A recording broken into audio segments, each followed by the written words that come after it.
Hello and welcome to the School Can't Experience podcast. I'm Leisa Reichelt and this podcast is brought to you by the School Can't Australia community. Caring for a young person who's struggling to attend school can be a stressful and isolating experience, but you are not alone. Thousands of parents across Australia and many more around the world face similar challenges and experiences every day. Today, we have a student voice episode, which I totally love and I know you will too. We are going to be talking to 18-year-old Althea and her mum Claire about their school can't journey over the past few years and how they have emerged triumphantly out the other end, having carved their own path through it. It is such a delight to hear young people talk about their school can't experience in their own words, and I'm sure you're going to love this conversation. Claire, Althea, thank you so much for joining us to tell your story on our School Can't Experience podcast today. Let's start by getting to know you a little bit. Tell us about who you are, where you are, your family. What do we need to know about you? So I'm 18. My name's Althea. I use she, her pronouns. I'm autistic and I've got ADHD. I currently live in Melbourne with my family. I have my mum, who's here, and my dad and my two younger siblings, who can be very annoying but also very nice, depends on the day. I've been a Girl Guide for 10 years now. Wow. And I do a lot of hiking and outdoor education stuff. Althea, how long have you known that you're autistic? Well, I found out beginning of year 10, and that would have been... Yeah, I was going to say year 10, so like 15. Yeah, so that was, beginning of 2023. So it's been almost exactly 3 years. Wow. Claire, tell us about you. I don't know. I'm a mum of three lovely but sparkly kids. We live in the northern suburbs of Melbourne, and Althea is not our only school can't child. We're just doing the best we can. What do you do to sort of refill your cup? I do quite a lot of craft stuff. I enjoy seeing my friends. I go to the gym. I try and do things that fill my cup. I had 3 kids that were really poor sleepers, so I'm still recovering from 10 years of sleep deprivation. Yeah. And I also do really like the outdoors, and I was involved in Guides and Scouts as a child, and I did a lot of hiking and travel in my 20s. But yeah, I guess I'm really enjoying seeing Althea discover the outdoors and do all those sort of adventurous fun stuff that I used to love as well. Let's see if we can find roughly where the beginning of this whole school can't journey starts. I just want to give a little background to my school journey. So I did prep and half of grade 1 here in Melbourne, and then we moved to Seattle or near Seattle for my dad's job when I was 6. So I did grades 2 and 3 at one school there, and then I got switched to another school and I did grades 4 and 5 there, and then we moved back to Australia and I had half of grade 5 again, so I'd be in the same year level, and then continued on from there. And then she was a year 7 in 2020. Yep. And of course, we're in suburban Melbourne, so she did so much online school in year 7 and 8. There was no year 7 camp or year 8 camp. There was no musicals. There was none of that stuff to really pull you in, and it was learning at home. And I would say that's where things really started to fall apart, because we were trying to essentially online school 3 kids who were struggling. I had one who was in prep who couldn't read and needed a lot of support. I had 2 other kids that found it really difficult. I was trying to keep my job. My husband was trying to keep his job, all in a very small house, and it was horrible. And it was not at all engaging. So year 7 and 8 were struggle town. Yeah. But I think we sort of thought that that was the conditions, but the struggle kind of continued in year 9. Before we get into year 9, like if you look back now in retrospect, were there any clues at all? Like, Althea, did you enjoy school up until year 7? Yeah, I did. Yeah, so I always felt a bit different, especially in America, because I was like the Australian kid. And I had people ask me, do you ride kangaroos to school? And I unfortunately said no, because I was like, I have to tell the truth, but I wish I had lied to them, thinking back on it now. It would have been so much fun. And then I also so we lived on this small island, or it was actually quite a big island, had 3 primary schools. And then they had such a big population that they built a 4th one. And when they built the 4th one, they transferred everyone to their closest primary school. This was why I switched schools halfway through, because there wasn't actually any places available in the one that was closest to us when we moved there, and then they moved us back, so they moved us around. I remember quite liking school in the US. I remember feeling a bit different, but I always chalked it down to like, I'm Australian. These kids have been, together since prep and I haven't been there. But then we moved back and I was in grade 5 and everyone recognized me because I went back to the same primary school I started at. And I didn't recognize them very much, but I immediately became friends with, like very quickly became friends with this girl who's still my best friend to this day. And then year 6 was, I think, probably my best year of schooling ever. Wow. So I had a great teacher. It was his first year there. He was amazing. I had all my friends in the same class. There was like 6 of us, and we had this table that was just us. And it was a grade 5, 6 composite class, and they taught the same curriculum for both grade 5 and grade 6. So I'd done half of it already. But they'd introduced a bunch of new things this year. So it meant that there were some things that I was used to and were very easy for me. And then there was a bunch of new exciting things. Like they did this whole inquiry project where we had to make video games. And then everything else that wasn't new and exciting was kind of what I was already used to. So it was a really great year. When you think about that teacher, you said he was amazing. Mm-hmm. Why? What made him amazing? Can I call him by his name? Because I feel like it's a pretty common name. Mum? Well, it sounds like you're going to say good things about him too. So I think, Okay. yeah, if you want. His name's Mr. Smith. And he's actually left the school now. He's moved somewhere else, very sadly. But it was his first year at the school. And we were all like, new teacher's going to be a bit weird. But he was just so welcoming to everyone. And he made all these fun games. And one of the things I remember is we did like a mock like law court. And he let us put him in contempt of court.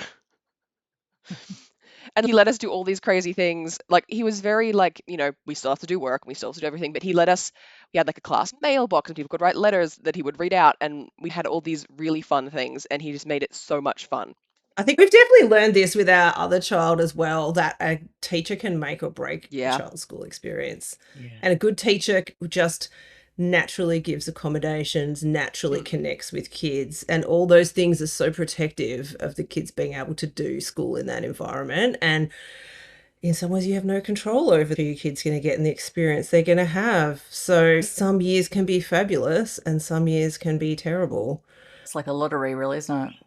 Yeah, it really is. The teacher just makes or breaks the school experience for kids. And if you get a neuroaffirming teacher, it's fantastic. And you can never tell who's going to be neuroaffirming and who's not, because there's some people who are naturally supportive of everyone and some people who just have that internalized ableism where they want everyone to be doing the same thing, if that makes sense. The connection, it's so protective.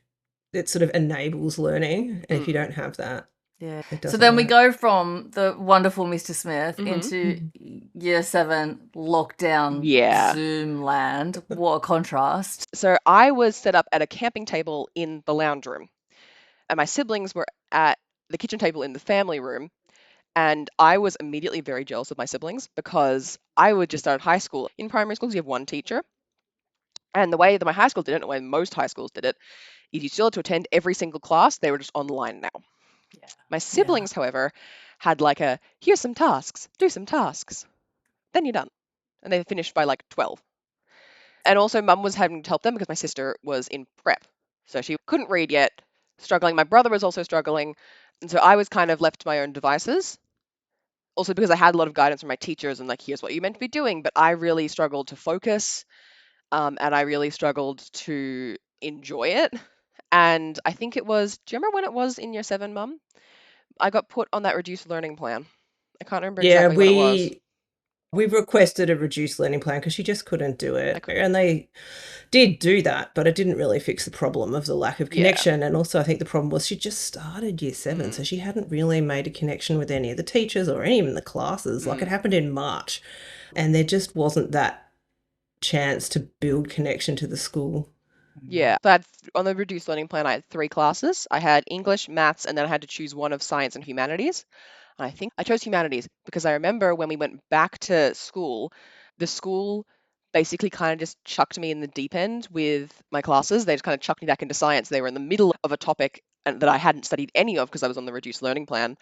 And they were just like, here, join the class, do all the things. And I was like, I have no idea what to do. So you said, Claire, that you thought this was probably just circumstantial, and once we get back to school proper, it would all be fine. Yeah. But I'm guessing that's not what happened. I think in a sense it was definitely better when I was at school. Once I got back to actual school, I definitely think I struggled a lot less. Yeah, I think that's fair. I mean, and she did, look, I'm not here to bag the school. They did try, and in year nine, she did a term at the School for Student Leadership, Alpine School, where Mm. she was away from home for 9 weeks, Yeah. playing and doing a lot of outdoor ed stuff, which was both hard and good. And the Mm. school gave her that opportunity. But I think by the end of year nine, beginning of year 10, it was really Yeah. starting to get hard. And of course, Althea didn't have a diagnosis, she didn't have any additional I support. had an ADHD diagnosis at that point. I remember I got it about halfway through year nine because I remember going to Alpine School and asking for support so that I was struggling and then being like, well, do you have a diagnosis? And I was like, I'm getting one. What was it that was leading you towards getting the ADHD diagnosis? I think, at least from my point of view, my dad had been diagnosed with ADHD. And we kind of went like, Althea acts very similarly to her dad. I wonder if there's a reason behind that. I think it was definitely a cascade in our family Yep. because the thing is, what's normal for your family is normal for you. You don't know Yep. that that's different. It's not until you put in a situation that's Mhm. very challenging that you start to realize that perhaps what's normal for you is not normal for everyone. Yep. But I Yeah. think, like, when school started getting harder for Althea in year 9 and 10, we started trying to find out why she was struggling and why it was so hard. And it's where the school started to push back because I think they'd seen her as a normal kid who could cope with normal stuff and they didn't understand why she needed any accommodations and things. Like, she was beginning to find the noise, and it's a very large public school and it has like very noisy crowded corridors, and so the sensory environment is very Mm. difficult. Althea wanted to wear ear defenders, like not even Like the headphones, just like tradie literally ones. ear Yeah. muffs. And the school said no, so we went and got like an OT report and a sensory assessment, and Hmm. then they were like, oh well, I guess maybe, but we'll write to all the teachers and say that Like they ask can each of them decide, individually, yeah. when it's appropriate and when it's Yeah. not. And it's just everything was like such a fight. Mm. If you go back to that time, Althea, where things were getting really difficult, Mm. what was it like to live a day as you? Like, you'd wake up in the morning and Here's the thing, is all my friends were at school. And I had classes and teachers that I really liked, and I had extracurriculars that I really liked. So I looked forward to going to school. But I also was so scared of being like not allowed to wear my earmuffs and of being told like you can't wear those. And by the way, they were bright yellow. Like they looked like the kind of thing tradies would wear. But I'd go to school and people would tell me, like teachers would tell me, random teachers who didn't know me, who didn't know my accommodations and my needs would go, like, you can't wear headphones, like you can't listen to music, other students are gonna get distracted they're going to by want to them. listen to their music as Yeah, it's well. like they don't look like headphones. And even if they were, if some student went, hey, why does Althea get to listen to music? The teacher could just say, well, Althea needs those like to cope. Mm. And I had some teachers who were really lovely about it. I have one teacher as my English teacher that year. She was amazing. I think she got the email from the head of year nine at that point and just kind of ignored it. And she was like, Althea can just wear her headphones. And she told me this at the end of the year. And she told me that she'd seen that I needed them and she just kind of ignored whatever that teacher sent her way. Because this year nine head of support teacher, she was the main person we had to fight for a lot of this. And so I had some teachers who would tell me not to wear them, and I was really struggling. And it was like the locker rooms were insane. It's this big open classroom with like 200 kids in it at once, and they were all talking really loudly, and I could not cope. And it was like, I remember, like, we didn't have a sensory room at that point in the school. We had a kind of one for a little bit in year 10, and then it got requisitioned to being an office. So, I would love, if you can, like, dig more into this quandary of your friends are at school, there's a lot of stuff that you yeah. want to do at school, but because I think this is something that people don't understand Mm, when they see kids who are struggling and who are like, no, I can't do it. They're just like, oh, that kid doesn't want to go to school. yeah. But this dichotomy between like really wanting to be there, but also Mm, finding it like incredibly difficult and overwhelming. Can you tell us a little bit more about how that feels? yeah. It was so stressful, and I was exhausted every day. I come home, I'd be so exhausted. And I really wanted to be there. I wanted to be with my friends. I wanted to see everyone. I wanted to do all the work. And I'd also put a lot of pressure on myself, at least to get onto a certain level academically. And so, like, I didn't want to fall behind. I didn't want to. And I was, but it's just like, I would literally run away from this teacher if I was wearing my headphones. I would ask my friends to look around a corner and see if she was there. Like, it was really stressful. And I'm so lucky that I had my friends who, despite not really understanding exactly what I was going through, supported me. And also, I was a very outspoken kid. Like, I was loud. I've always been loud. It's the ADHD. I've always been very outspoken. Teachers know me as outspoken. I did the shows, I did the musicals, I did all these clubs. But outside of those things that I actually enjoyed, I was so quiet.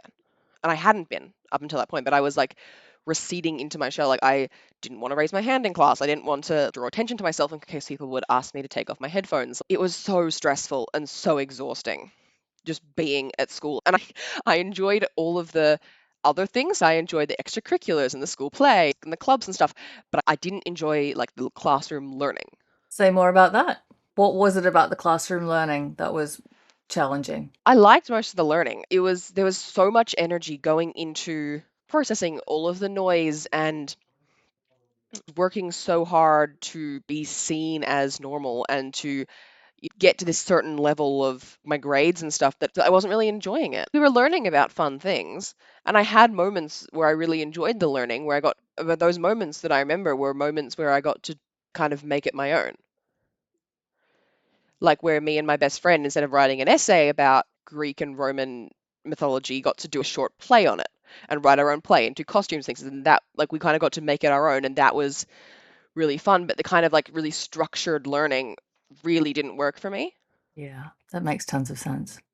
Claire, what were you observing at this time? Yeah, I would say that all the stress of school was having a mental health flow on by this point, and that was really hard.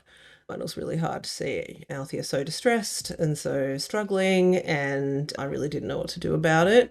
But there were parts of school that were working, and school's a community, and she had a great group of friends. Unfortunately, the school decided to separate her from her home group friends in year 10, even though we, got psychologist letters and all the stuff to say these kids are providing a heap of informal supports to Althea, and, her best friend kept her on track with homework, but the school decided to split her up in year 10. And they did some really stupid stuff, like outdoor ed's her special interest and she loves it, and they put her in an outdoor ed class. There only had one other girl in it. All the rest were boys, and that girl didn't like Althea very much and let that be known. And then Althea didn't feel comfortable going hiking and camping without any social support. So there was just a whole bunch of things that I just wish could have been better, For such as thoughtlessness and lack of consideration. I just don't think they think about it in terms of accommodations and disability support. I think schools are just very structured places. And what Althea was saying was that she likes it when it's flexible and she can make it her own. And that level of choice and control is really, as we have discovered through our journey, really important to her. And I just don't know that schools can even offer that. Like, that's why the individualized learning has worked so well for her, because she does have choice, she does have control, she can follow her passions. That sort of structured, you're going to learn this today and you're going to learn this tomorrow and we're going to do it in exactly this way, I think just didn't really light your fire. Yep. No. Yeah. And how was Althea at home during this time? Really sad.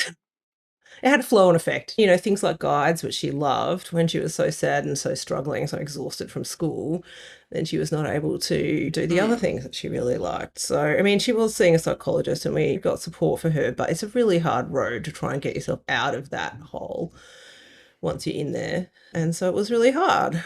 Of course it was really hard. Yeah. And year 9 is a notoriously tough year as well, isn't it? Well, that actually wasn't the worst of it. Year 10 was definitely my worst year.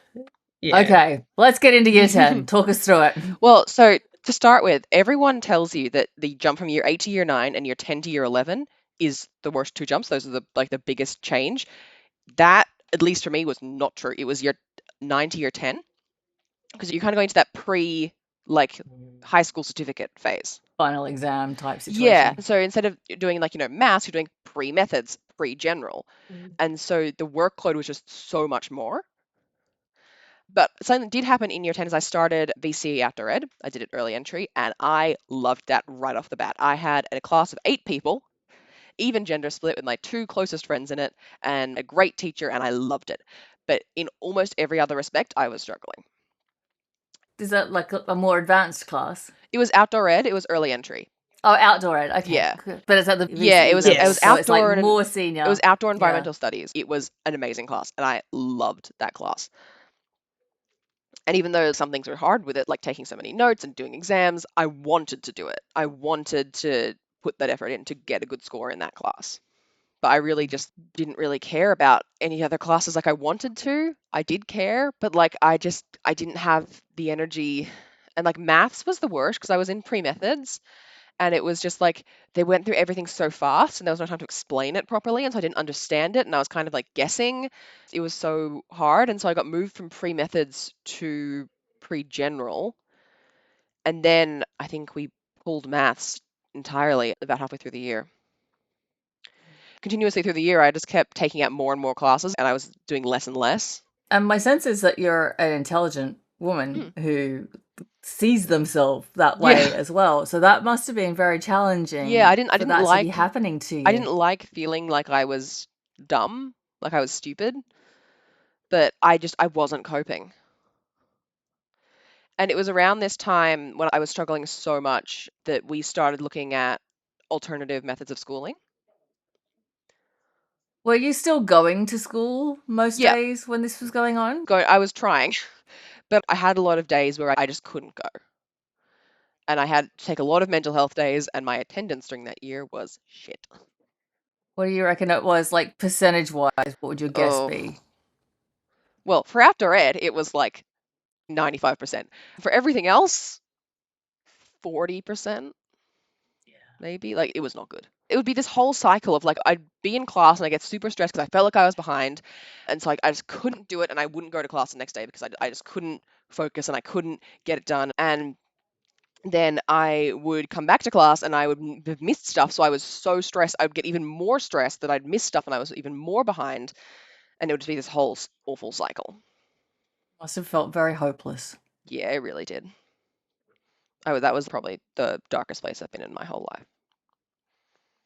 What were you thinking about yourself and your future then? I had no idea what my future would look like. I couldn't even really think about it.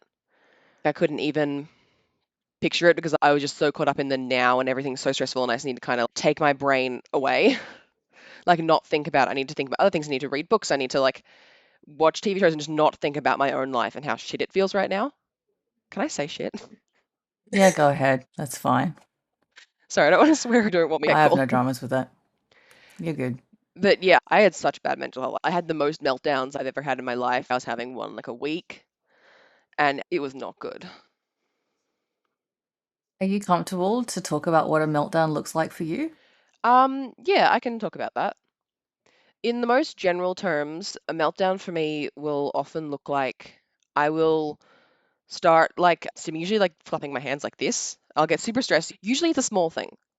It's that the stress has been building and building and building, and then something small happens, and then it'll just break the camel's back. Like I remember once I'd been super stressed. I had a really stressful week, and I'd come back and I was like, I'm feeling sweaty. I'm going to take a shower. And then my dad was in the shower, and he was like halfway through the shower. He'd be out in 5 minutes, but I'd planned to have a shower like right then. I hadn't told anyone, but I'd planned to have a shower right then, and that just like completely Ruined everything. ruined everything, took me out of it. And so I usually end up sitting on the floor in a chair and I'm like rocking back and forth. Like often I scratch my nails up my leg or like hit myself. That's the most common one.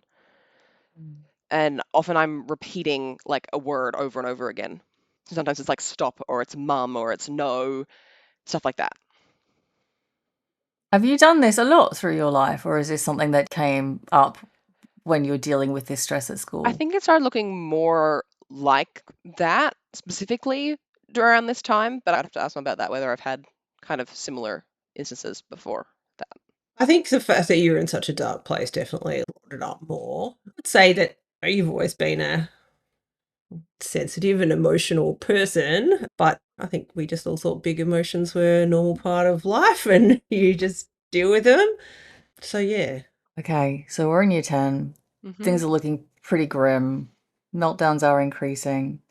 Have you been identified as autistic at this stage, or is that, Yes, it yeah? was early year 10.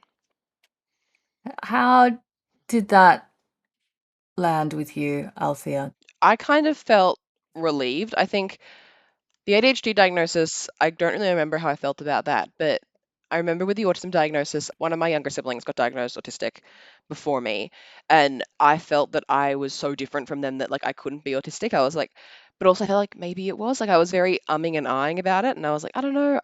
And then I got the diagnosis, and I was like, oh, I actually am that. Like that actually is me. And then once I got diagnosed, I started looking into the more female presentation of autism, and that really helped. Okay, so we're in this like very difficult place with school. Mhm. School is not necessarily being 100% helpful, No. maybe despite trying. What do we do? What happens next? Well, we toured a bunch of different schools. Yeah, we looked into alternative schools and we visited a few. Althea even did a trial day at one. Mhm. But I think the problem was our closest sort of alternative school didn't have a place for her in year 10, which was when she really needed it. And frankly, Althea didn't want to leave her outdoor ed class and she didn't want to leave her friends. And, you know, she was volunteering at the library, which she really loved. And so there was a lot of things keeping her at school, but the learning wasn't working. So we were definitely looking at a lot of alternatives. We couldn't find something that was a really good fit. At that point, we started looking at homeschooling. And in the end, what we decided to fight for was a dual enrolment. I know a lot about education policy now. So in Victoria, we have a policy where government schools must consider a part-time enrolment for homeschooled children. Not that they must guarantee it, but they must consider it. And so we asked the school for part-time enrolment so that she could finish off her outdoor ed subject in year 11 at the school. And they said no. Yes. Anyway, so then I appealed that to the Department of Education Disability Unit, and then eventually the school said yes. So apparently that policy only applies from foundation to year 10, but they did grant it for year 11 and 12, and we are very grateful. So we've registered Althea for homeschooling, we made up a plan. This sounds like a lot of work for you.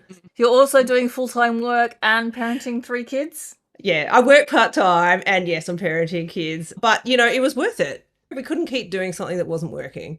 We couldn't keep doing something that was making Althea so unhappy. She needed something else and we had to find it. I mean, yes, it was a lot, but it sort of in some ways relieved the pressure that we weren't still trying to do the same stuff that we've been doing before. We weren't trying to fight the same fights all over again. Yeah. And in some ways it was exciting. We were going to make up a new program. We were going to do stuff that actually worked for Althea and focus on her interests. And we did have some support. Althea's psychologist recommended you and I, who do educational therapy, and they do a big picture learning credential for their older students. And so Althea had a session with an educational therapist once a week who oversaw part of her education. The thing is with homeschooling, you can employ tutors, you can have educational therapists, you don't have to deliver all the curriculum yourself. And there was no way we were going to homeschool, as in I was teaching Althea VCE maths. That was not going to work for us. But I facilitated her learning the things she wanted to learn. And she had 2 different educational therapists who were fantastic, and they guided her through the process of having much more control over what she was learning and following her interests and exploring career paths. And in fact, the fact that she was able to have a part-time enrolment at her local high school meant she was able to continue her VCE Outdoor Ed class the next year. She had 5 hours a week of volunteering in the library with the librarian. That school was fantastic and a great connection to Althea, and that gave her a lot of meaning.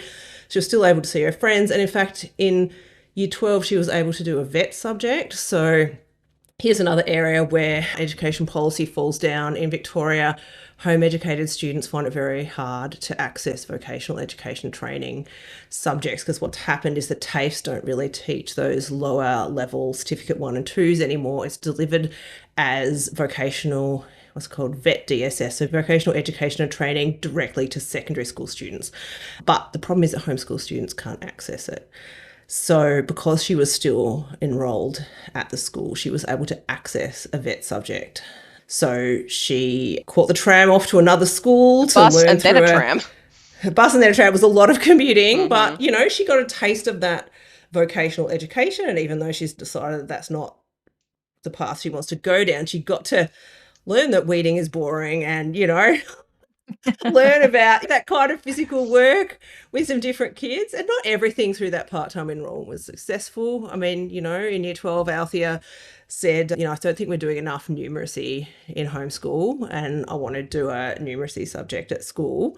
And that was unfortunately a very bad learning environment because it was a class full of really disengaged kids and teacher with poor class control. And that learning environment was not conducive. But we have figure things out along the way. The other thing that I keep hearing here is that all the way through this, Althea wants to learn. Mhm. She wants to be Yes. schooling. She Yeah. wants to be engaged. It's not a lack of interest or enthusiasm on her part at all. And I've done so No. much through homeschooling that I would never been able to do through mainstream schooling. So once I started homeschool, at the end of year 10, I had the last term, I think I only did outdoor ed and my library volunteering and guides, and I didn't do any other schooling. And Probably needed a bit of a break. yeah, I needed a break. And then I had that summer, which was great. And then I got settled right into homeschooling for year 11 and 12. And I have done, like, even though my friends have all got their VCE and they've done their exams and stuff, I've done stuff that they haven't done. And I've done, like, really interesting things. So, for instance, Macquarie Island, which is one of my special interests, I wrote and then presented a short 5-minute conference talk on Macquarie Island at 2 different conferences.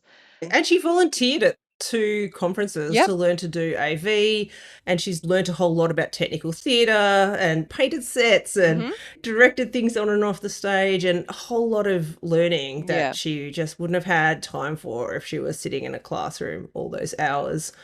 She's gone to Girl Guide Jamborees. She's done a heap of Mittagundy and Wollongara programs. She's done fundraisers Mhm. and all sorts of things. It doesn't have to look like sitting in a classroom learning. And I think it's been much better for her not to be sitting in a Yeah. classroom and following her interests. The kinds of things that you're talking about too sound to me like very good preparedness for life learning, which is often what people are like, well, if they don't go to school, they won't be prepared for the real world. It Yeah. sounds like you did a really good job of Yeah. preparing yourself for the real world. So what my week usually looked like is it's Thursday mornings. Unfortunately, it's out in Gisborne, which is like a 40-minute drive, but thank you, Mum, for driving me to Gisborne every week. So I went out and I saw my educational therapist for an hour, and they would basically, so there was this rubric, and it had, instead of like, your English, math, science, whatever, it was like knowing how to learn, quantitative learning, qualitative learning, like empirical reasoning, things like this. And they would basically like go, here's where you're at on the rubric, here's where you need to be, so you need to do more stuff in these areas. And then we'd kind of go, here are my interests, here's the stuff that I need to do to like get a certain, like get high enough in my rubric, and then we'd kind of mash them together and find like a task that I'd enjoyed. So I did a lot of stuff. I organized my own trivia night and I ran it and I booked the hall and I got my dad to MC and do the questions, and I made food which I sold, and I raised, what was it, $1,500 from that. Wow. I've done 2 biggest morning teas with my best friend at her house. I think the most recent one we raised $800 from that. And then I also did, this was 2024, I did Australia's biggest bushwalk, which is basically for the month of May, you just walk as far as you can. You can ride, cycle, roll, whatever works for you. It's basically getting outdoors, and then people will donate to you. And I raised $500 from that. Wow. That's very impressive. Yeah, that was actually my social action project, which is part of my international big picture learning credential. From those 3 fundraisers, I raised a total of $4,800. Tell me a little bit more about this big picture learning credential. So basically, it's very interest based. So that's what the rubric was for. So I had all the different rubrics and I'd get assessed against those. And then at the end of my last year, so this is year 12 for me, I did a social action project, a senior thesis project, an exhibition, and a video profile and a portfolio. So the social action project was you had to do something that brought the social action for an interest of yours. So you could like volunteer, or you could, it was really whatever you wanted. But I did those 3 fundraisers. I made a video profile, which is basically about me, and then I had to make a portfolio. So I made a website, and it's got all of like what I've done. I've done like hikes, I've done jamborees, I've done all sorts of incredible things. They're all on the website, and I spent a lot of time editing photos for that. And then my senior thesis project is probably the second biggest part of this. And so you have to pick an area of interest and you have to do a big project on it. You could write an essay, you could make a video, you could give a talk. It can literally be anything, but you just have to focus on an area. I chose Macquarie Island because, I always thought you might. and so my senior thesis project was a mix of that conference talk, and I also did a whole bunch of research. So I have a lot of pages of research about the flora and the fauna of Macquarie Island, and I did a lot of in-depth research into the history as well. I made a timeline, and I hope to all compile that into like a travel guide style book someday. But I'm quite busy at the moment, so it's on the back burner at the moment, but hopefully someday. And then instead of having exams, I had an exhibition. So basically, I did a 20 to 40-minute talk on basically everything that I've done. And I had themes for my learning. And I presented this to the head of Big Picture Learning Credential, my therapist, my parents, my educational therapist, and the head of UNI. And so my themes were future focus, adventure, leadership, and giving back. So at the beginning of year 12, I also got a part-time job, which I've had since then, as a physiotherapy receptionist. And so I was also doing that on the side, and we were kind of looking into like what I wanted to do this year, and like, did I want to do uni? And we've decided, like, we've kind of found out that I don't particularly think the uni learning style will work for me very well. So I'm going to do TAFE this year. I'm doing a cert in allied health assistance, which is it's the pathway into nursing. And so at the end of the year, I will be an allied health assistant, and that'll allow me to get a new job, like a better paying job. And also there's placements in this course, so I can decide if I actually want to continue in nursing or whether I want to focus on something else. So you sort of potentially see a future in the helping professions. Yeah. That's something that you'd like to do. Yeah. That's amazing. It was either that or like outdoor adventurer. I wasn't sure which way you were going to go. I kind of had 3 pathways I was interested in. That was nursing, outdoor education, and technical theatre. Amazing. Well, I mean, you can always try all of them and see which one lands the best, can't you? Yeah.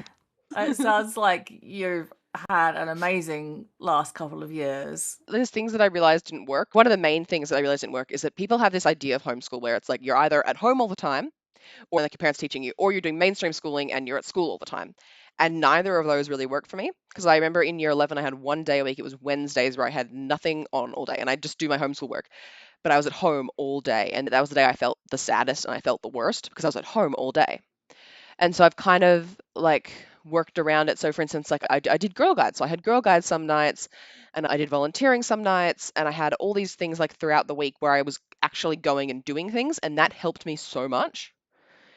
Because I found that I need a certain amount of structure, but if I'm just constantly at school every day, it's too much structure. Like I need time to breathe. The self-knowledge that you have is going to be extremely helpful for you in the rest of your life, isn't it? Yeah. She's done a lot of reflection over the last 2 years, and I think that's what's been really good about the program. She's written so many reflections. You know, again, a pretty good life skill though, isn't it? To be reflective. Claire, looking back on the last few years, what are your thoughts and reflections? I just feel really grateful that we found a path that worked. I feel really grateful that Althea's had the opportunities to follow her interests, and that we didn't just keep trying to make the full-time in-person school work for her, because it wasn't working. And so I'm really glad that she was brave enough to say, yeah, I can do homeschooling. I can choose what I'm going to learn, and I'm going to, be self-motivated to learn it. I think, we got through, and she got her big picture learning credential, which she wanted. I mean, you could have done homeschool without that. Yeah. I think it made Althea feel like it brought together all the things she was doing into a sort of single outcome. And I think it gave her motivation to see it as a whole, as a real education. I think one of the hard things is people don't think homeschooling is a real education and what's going to happen to your life. But I just feel grateful that Althea had the confidence to say, no, it is a real education and I can do it and I'm going to follow my interests. Well, and I think anybody who's listening to Althea now has no lack of confidence in her ability to put together an amazing life. She's clearly an exceptional human. Thank you. Oh, we think so too. Yeah, and had an exceptional mum helping her along through the journey, driving the long drives, researching and providing that support as well. I'm sure it was a real team effort. I would not have been able to do this without mum and the support that she gave to me. There were points where I couldn't even really think about my future because I was just so stressed. I needed to kind of escape and think about anything else. But obviously being stuck where I wasn't helping me, and I needed to kind of get out of it. But mum was the one who found other schools and found the tours and found the information nights and researched everything and got me to go there and got me to think about all these different things that I could be doing, and really helped me to find a pathway that I actually enjoyed. All right, let's wrap up. I would love to finish by having you think about what you would like folks who are listening to this to take away. What's one message that you would really like to share to everyone who's listening, whether they're parents and carers of kids who are going through a school can't journey, or professionals who are trying to support families who are experiencing school can't? What do you think is the one thing that people really need to know and understand? Prioritize mental health, follow your kids' interests, And it's okay to take a different path. It's okay to find the path that works for your kid, and it's going to be different for every kid. And while it might be easy to just be able to put your kid in school and for that to work, if that's not your kid, that's okay. You can do something different. It'll be fine. Your kids will learn. They'll be okay. It's okay. And, I never saw myself ever as a homeschooling parent. It's not something I had philosophically seen for myself, but you can do it. I could do it with support. That's great. I think something that's really important to me is that your homeschooling is not cookie cutter. Like everyone has different ways of doing it, and everyone has different interests and they have different needs. So I know that I don't cope well being at home every day, but someone might thrive doing that, and you need to focus on what your kid can do. And also that your kid wants to learn. Maybe they just don't want to learn what they're learning at school, but they do want to learn. That's a really great observation. And I think that's just come through so clearly in talking to you as well. It's like, even though school was often a really difficult, maybe even kind of a hostile place for you, your desire to learn and to do well has just been so clear all the way through your story. Thank you. Thank you so much for taking the time to share so openly and honestly with us about this. I really, really appreciate it. And I know lots of people who are listening will really appreciate it as well. Thanks so much. Thank you. Thanks, Leisa. Well, what a delightful duo and such a wonderful story. And I am sure that Althea is going to go from strength to strength. And so much of what she has learned from outside of the mainstream school experience is going to stand her in great stead for the future. And what a wonderful job has Claire done, supporting Althea to find her own way. I hope you can take some inspiration and some reassurance from their story. If you have found this podcast helpful, I would be so grateful if you could take a moment to subscribe or give us a rating or a review. This really does help us get the podcast in front of more people who have school can't kids and who haven't yet found our school can't community and all the information that we share. If you have some feedback for us, or perhaps a suggestion for a future topic or guest, or maybe you've been inspired to share your own lived experience story, please drop me an email to schoolcan'tpodcast@gmail.com and I would love to hear from you. If you are a parent or carer in Australia and you are feeling distressed, please remember you can always call the parent helpline in your state or call Lifeline on 13 11 14. Thank you again for listening, and we'll talk again soon. Take care.